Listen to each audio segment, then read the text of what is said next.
We can say that life is possible on earth just because of air, water and soil present on the earth.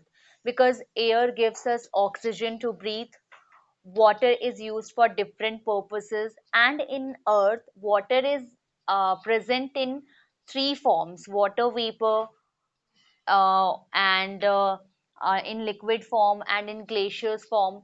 Okay, and we say that soil is helpful in the plant growth, क्योंकि अगर soil नहीं होंगे तो plant grow ही नहीं करेंगे.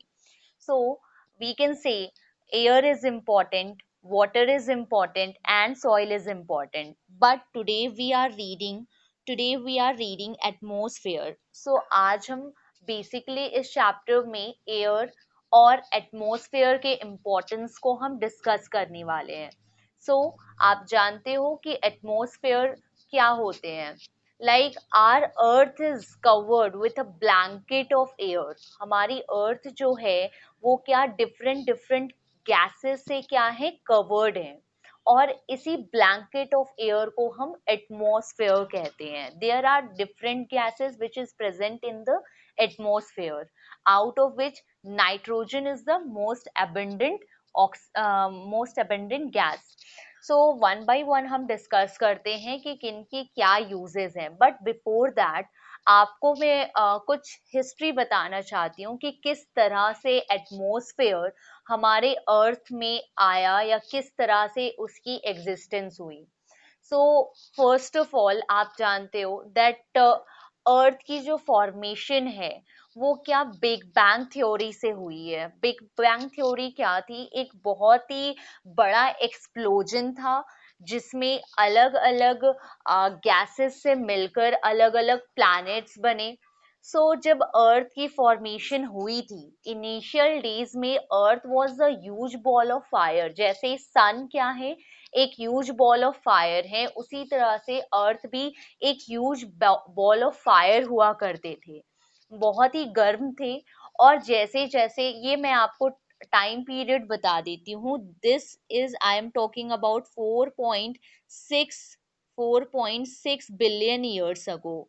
That means आज से 4.5 अरब साल पहले की बात है, जब अर्थ जो हुआ करती थी वो एक गर्म आग की गोले की तरह होती थी. और जैसे जैसे टाइम बीतते गए वो अर्थ क्या होते गए, आज जिस स्टेज में है उस स्टेज में. दैट मीन्स वो ठंडे होते चले गए. और जब वो ठंडे हो रहे थे तो बहुत सारी गैसेस एमिट हो रही थी, बहुत सारी गैसेस रिलीज हो रही थी.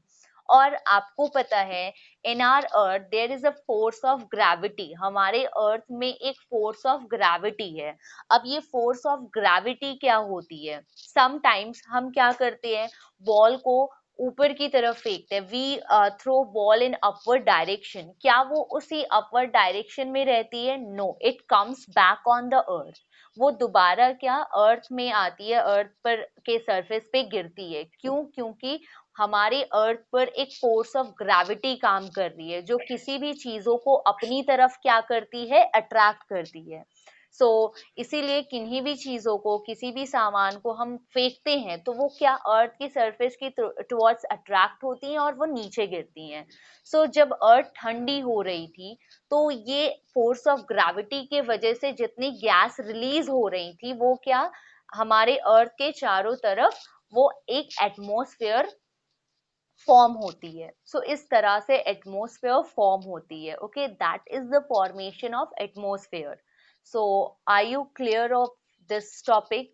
इस टॉपिक में आपको कोई डाउट है जो अभी मैंने बताया कि किस तरह से एटमॉस्फेयर की फॉर्मेशन हुई? I am asking you Nishant, are you sure? Because at the end I will ask you questions. Okay, so that was the time of when it was 4.6 billion years ago. This is the thing which I discussed. And now next I am talking about our earth's atmosphere. हमारे अर्थ की जो atmosphere है उसमें अलग अलग gases हैं. अलग अलग गैसेस से मिलकर हमारी एटमॉस्फेयर बनी हुई है. सो हमारे एटमॉस्फेयर में डिफरेंट गैसेस हैं और डिफरेंट क्वांटिटी में है, डिफरेंट अमाउंट में है, okay, out of which I can say that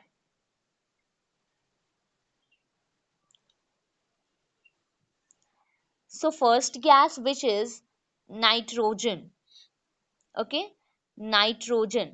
so nitrogen की क्वांटिटी अर्थ के एटमॉस्फेयर में 78% है और ये सबसे ज्यादा अबेंडेंट गैस है। Out of 100% in air there are 78% of nitrogen present in our atmosphere, okay, हमारे एटमॉस्फेयर में नाइट्रोजन 78% present है, ऑक्सीजन ऑक्सीजन 21% present है, okay, ऑक्सीजन 21% present है।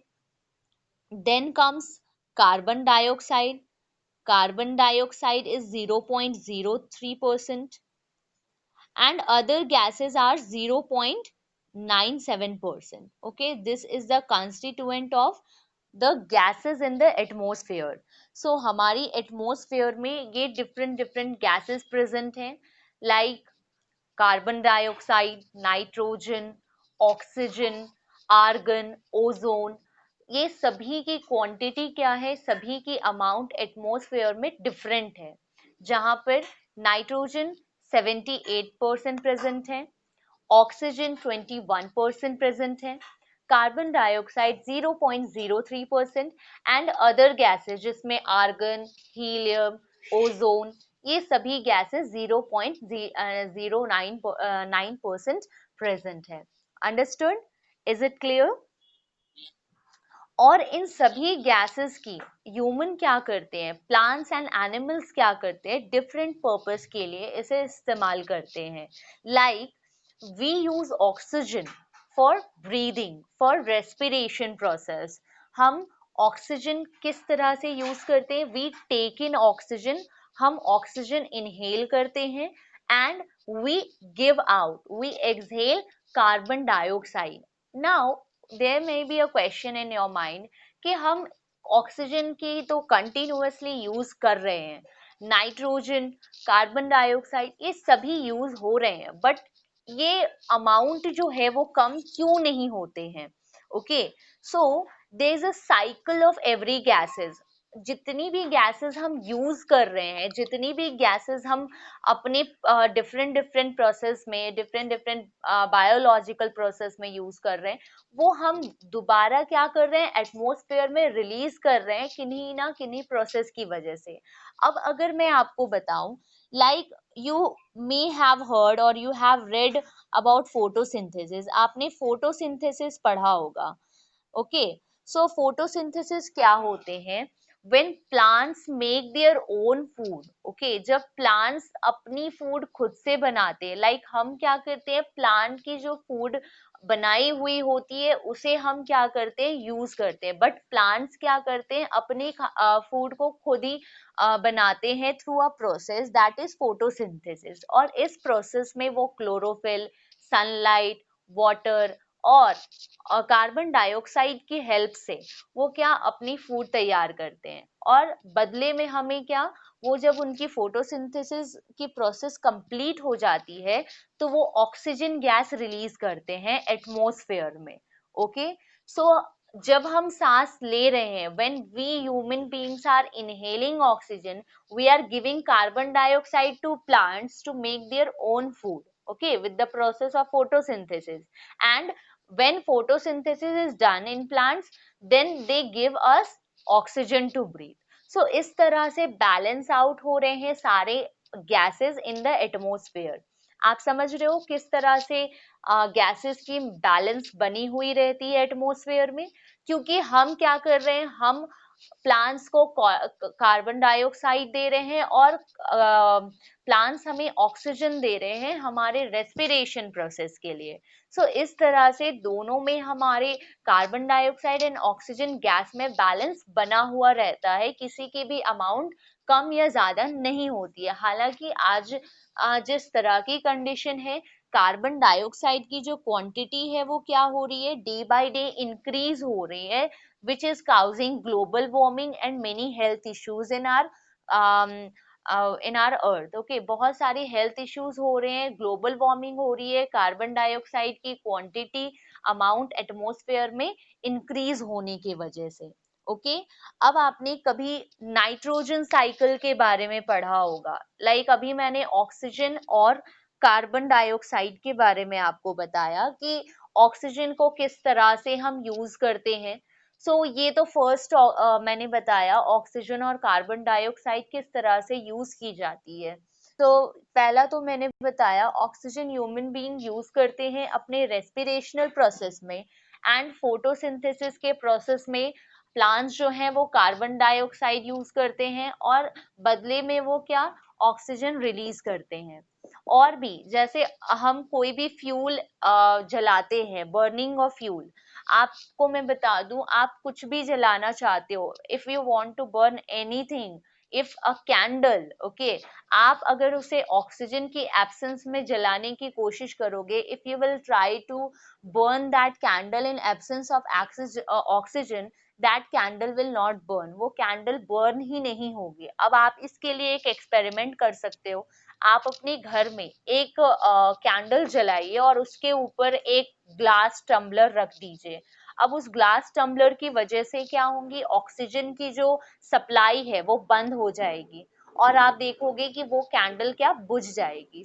इसीलिए हम जितनी भी चीजें जलाते हैं उसके लिए ऑक्सीजन की नेसेसिटी है, ऑक्सीजन रिक्वायर्ड है। अब ऑक्सीजन रिक्वायर्ड है, अगर मान लीजिए हम कोयला जला रहे हैं, हम लकड़ियों को जला रहे हैं, अब उसको जलाने के बाद जो स्मोक रिलीज होती है, जो गैसेस रिलीज होती हैं, उनमें कार्बन डाइऑक्साइड भी होता है। तो आप देख रहे हो burning of fuel is a very important factor where the balance of oxygen and carbon dioxide is happening। हम किसी भी चीजों को जलाने के लिए ऑक्सीजन का यूज कर रहे हैं, और जब हम उन चीजों को जला रहे हैं तो उनसे जो गैसेस रिलीज हो रही हैं उनमें कार्बन डाइऑक्साइड भी प्रेजेंट होता है। अंडरस्टूड? Is that clear? चलिए, अब बात करते हैं नाइट्रोजन साइकिल की। अब ये नाइट्रोजन किस तरह से यूज होते हैं एटमॉस्फेयर में, नाइट्रोजन की क्या यूजेस है। अब आपको मैं बता दूं, जो एटमॉस्फेयर में नाइट्रोजन प्रेजेंट है, okay, the atmospheric nitrogen can not be use directly by plants और एनिमल्स। प्लांट्स और एनिमल्स क्या कर एटमॉस्फेरिक एटमॉस्फेरिक नाइट्रोजन को वो डायरेक्टली यूज नहीं कर सकते हैं। Okay, we means plant and animal cannot use atmospheric nitrogen directly। जिस तरह से हम ऑक्सीजन और कार्बन डाइऑक्साइड को डायरेक्टली यूज कर सकते हैं एटमॉस्फेयर से, हम एटमॉस्फेरिक नाइट्रोजन को डायरेक्टली यूज नहीं कर सकते हैं, और इसे क्या, नाइट्रोजनस कंपाउंड में कन्वर्ट करना पड़ता है इसे यूज करने के लिए। But who convert these atmospheric nitrogen into nitrogenous compound, in atmospheric nitrogen को नाइट्रोजनस कंपाउंड में कौन कन्वर्ट करते हैं। तो आपने कभी लेग्यूमिनस प्लांट्स के बारे में पढ़ा होगा इन साइंस। लेग्यूमिनस प्लांट्स क्या होते हैं, जैसे जितने भी पल्सेस हो गए, जितने भी पीज हो गए, ठीक है, उनकी जो रूट्स होती हैं, इस तरह की जो रूट्स होती हैं, उनमें क्या होती हैं, कुछ इस तरह की नोड्यूल्स होती हैं। आपने कभी अगर आ, जो मटर होते हैं, मटर के पौधे को जड़ के साथ देखा होगा, तो आपने देखा होगा कि उसमें क्या होते हैं, अलग अलग नोड्यूल्स होते हैं, ऐसे राउंडेड नोड्यूल्स होते हैं। Now what happens, these atmospheric nitrogen, जो नाइट्रोजन एटमॉस्फेयर में प्रेजेंट है, वो क्या, इन नोड्यूल्स के मदद से यहाँ पर एक तरह के ना बैक्टीरिया पाए जाते हैं। इनको कहते हैं हम राइजोबियम बैक्टीरिया। क्या कहते हैं? Rhizobium bacteria। So in all the roots of leguminous plants, जितने भी लेग्यूमिनस प्लांट्स होते हैं, उनके रूट नोड्यूल्स में क्या पाए जाते हैं, राइजोबियम बैक्टीरिया पाए जाते हैं। और ये राइजोबियम बैक्टीरिया क्या करते हैं, एटमॉस्फेरिक नाइट्रोजन को ये नाइट्रोजनस कंपाउंड में कन्वर्ट करते हैं। ओके, और नाइट्रोजनस कंपाउंड में कन्वर्ट करने के बाद ये नाइट्राइट्स में कन्वर्ट होकर प्रोटीन में बदलते हैं, और ये प्रोटीन प्लांट्स क्या करते हैं, कंज्यूम करते हैं अपने प्लांट ग्रोथ के लिए।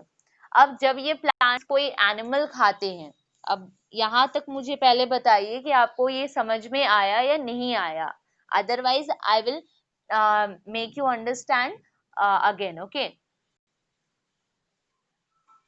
एटमॉस्फेरिक नाइट्रोजन को क्या हम directly plants and animals directly use कर सकते हैं? ओके, उनको किस तरह से यूज किया जा सकता है?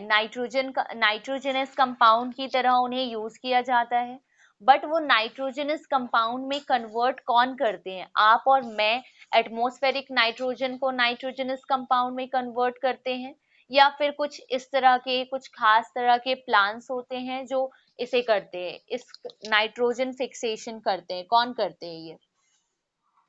नाइट्रोजनस कंपाउंड्स में कौन बदलते हैं नाइट्रोजन को? जी, राइजोबियम बैक्टीरिया। और ये राइजोबियम बैक्टीरिया कहाँ प्रेजेंट होते हैं?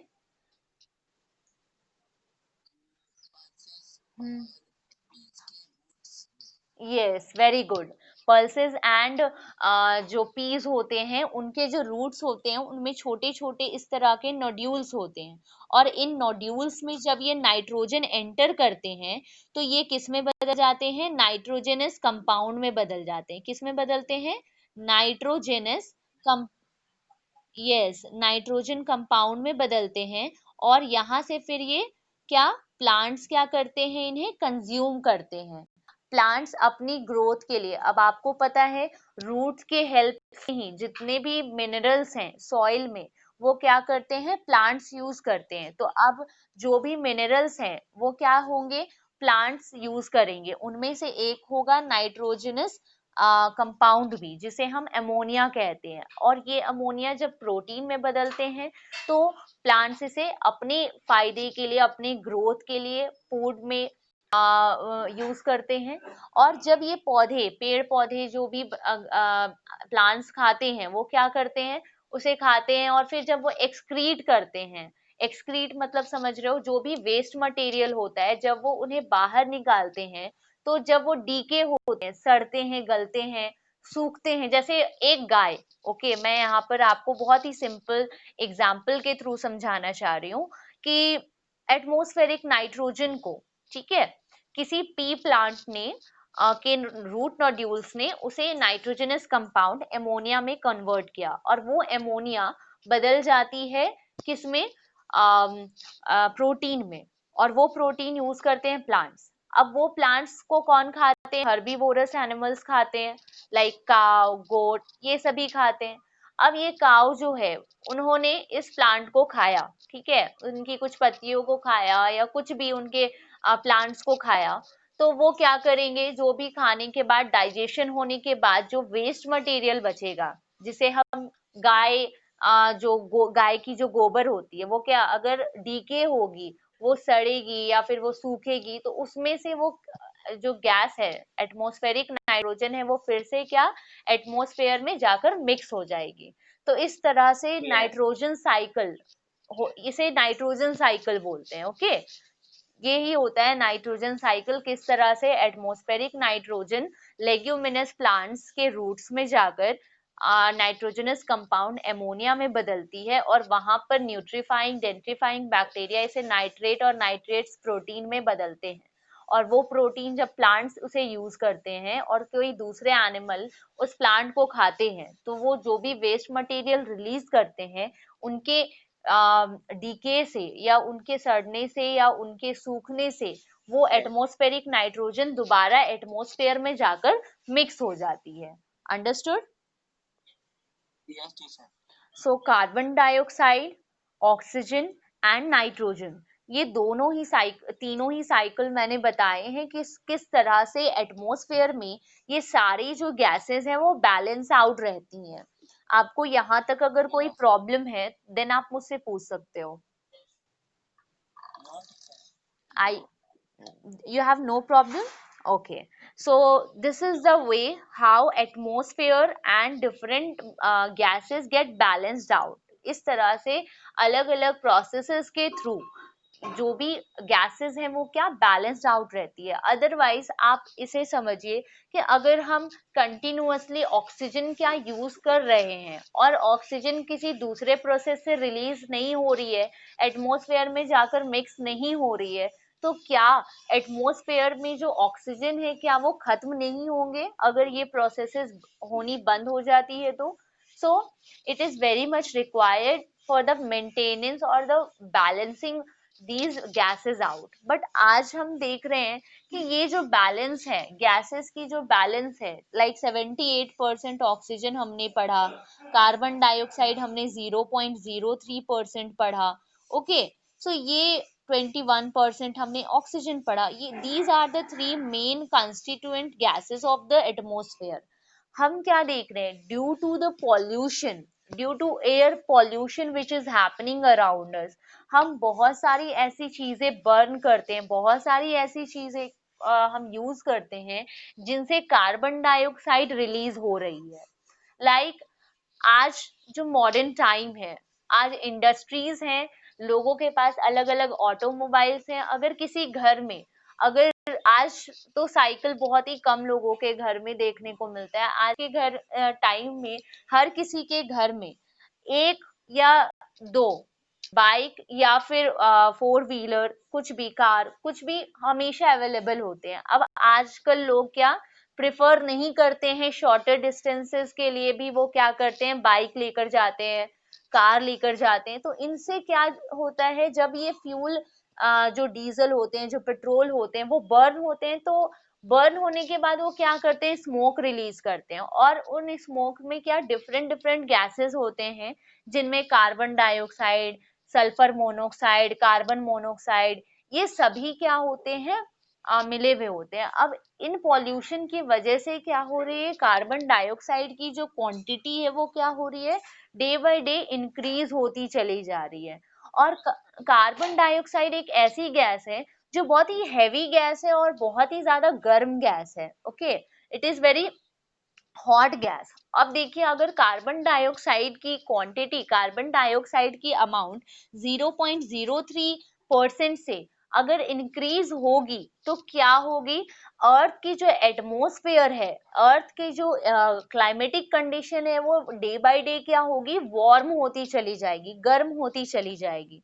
आपको पता है ना कि जो भी कार्बन डाइऑक्साइड है वो हैवी गैस है और हॉट गैस है, जो क्या करते हैं, हमारे अर्थ को सराउंड, हमारे अर्थ को घेर लेते हैं। और जब ये चीजें होती हैं तो इसे हम कहते हैं ग्लोबल वार्मिंग। अर्थ की जो अर्थ की temperature day by day increase हो रही है। Why? Because of the excess amount of carbon dioxide which is releasing due to the automobiles which we use, due to the burning of fuels. हम coal जला रहे हैं, इन सभी को जलाने से या इन सभी के यूज करने से कार्बन डाइऑक्साइड की अमाउंट जो है वो एटमॉस्फेयर में इंक्रीज हो रही है और हमारी एटमॉस्फेयर धीरे धीरे क्या हो रही है, गर्म हो रही है। अब हम क्या इसके बैड इफेक्ट्स क्या हो सकते हैं, इसके इम्पैक्ट्स क्या हो सकते हैं, कि जब ये ज्यादा हो जाएंगे तो हम जानते हैं कि जो भी पोलर रीजन्स है वहां पर क्या है, ग्लेशियर्स हैं, है ना। वहां पर जो वाटर है वो ग्लेशियल फॉर्म में, बर्फ के फॉर्म में है। अब अगर अमाउंट कार्बन डाइऑक्साइड की इंक्रीज होती है, अगर अर्थ वार्म होती है, तो उसकी इफेक्ट कहाँ पर पड़ेगी, उस ग्लेशियर्स पे पड़ेगी। वो ग्लेशियर्स क्या होंगी, धीरे धीरे मेल्ट होंगी। वो जो बर्फ हमारे पोलर रीजन्स में है, north like arctic region, antarctic region में जो बर्फ है वो पिघलेंगी। और बर्फ पिघलने से क्या होगा, सी लेवल इंक्रीज होगा। अब सी लेवल इंक्रीज होने से क्या होंगे, जो भी फ्लड्स हैं ये क्या फ्रीक्वेंट अलग अलग जगहों पर आते रहेंगे, है ना। अभी जैसे हम देखते हैं कि कई जगहों पर फ्लड्स नहीं आते हैं, तो वहां पर भी क्या होंगे, अगर सी लेवल इंक्रीज होगा तो जाहिर सी बात है कि रिवर्स, ये सभी जगहों पर क्या बाढ़ आएंगी। और अगर बाढ़ आएंगी तो इससे क्या होगी, बहुत सारे ह्यूमन पॉपुलेशन को प्रॉब्लम होगी, बहुत सारे बिल्डिंग्स या बहुत सारी डैमेज हो सकती है, डिस्ट्रक्शन हो सकता है। लाइक अभी आपने देखा बिहार में जब कोसी नदी उफान पर थी, वहां पर बाढ़ आई थी, तो कितने लोगों के घर वहां पर क्या हो गए थे, उजड़ गए थे, कितने लोगों के घर डिस्ट्रॉय हो गए थे। उनको किसी ऐसी जगह ले जाया गया जहां पर उन्हें बेसिक नेसेसिटी फुलफिल कराई जा रही थी। तो इस तरह से हम क्या देखते हैं कि अगर हम कार्बन डाइऑक्साइड या फिर किसी दूसरे गैस की एमिशन ज्यादा होती है तो ये जो बैलेंस बना हुआ है हमारे एटमॉस्फेयर में डिफरेंट डिफरेंट गैसेस का, वो क्या हो जाएंगे, इम्बैलेंस हो जाएंगे। और इम्बैलेंस होने से क्या होगा, बहुत सारे डिस्ट्रक्शन किसे फेस करने पड़ेंगे, हम जैसे लोगों को, ह्यूमन बीइंग्स को, एंड ऑल्सो प्लांट्स। ओके, हम देख रहे हैं आज हम क्या कर रहे हैं कि ऑक्सीजन कौन रिलीज करते हैं, प्लांट्स रिलीज करते हैं, but we are cutting them. why? because we want to make settlements, we want to build different industries। आज ह्यूमन पॉपुलेशन इतनी बढ़ रही है, उनकी नीड्स बढ़ रही है। अब इनकी नीड्स की वजह से अब उन्हें घर चाहिए, रहने के लिए घर चाहिए, तो वो क्या करते हैं, जो ट्रीज हैं उन्हें कट डाउन करते हैं। वो, I know that it is important, वो इम्पोर्टेंट है, अगर कोई भी पॉपुलेशन बढ़ रही है तो उसे हाउसेस की नीड होगी। बट यहाँ पर क्या प्रॉब्लम है कि हम ट्रीज को काट रहे हैं लेकिन हम उन्हें प्लांट नहीं कर रहे हैं। अगर हम एक ट्री काट रहे हैं तो हमें उसके बदले 3 ट्रीज प्लांट करनी चाहिए, सो दैट कि ऑक्सीजन का लेवल जो है वो बैलेंस आउट रहे। क्योंकि हम क्या, हम तो जैसे जैसे पॉपुलेशन बढ़ रही है, लोग तो रेस्पिरेशनल प्रोसेस करेंगे ही, लोग सांस लेंगे ही, कार्बन डाइऑक्साइड भी रिलीज करेंगे।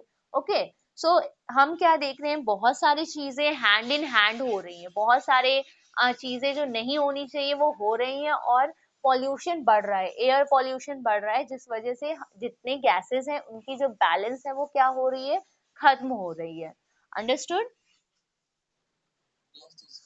Is that clear?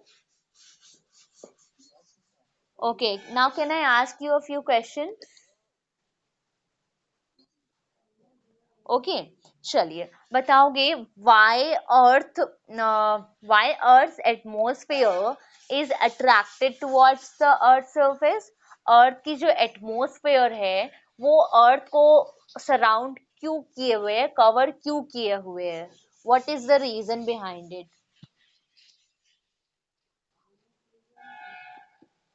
What is the reason? Like जब अर्थ जो ठंडी हो रही थी उस वक्त तो गैसेस क्या रिलीज होकर वो यूनिवर्स में जाकर मिक्स हो जाते, बट वो अर्थ से बाहर क्यों नहीं निकल पाए?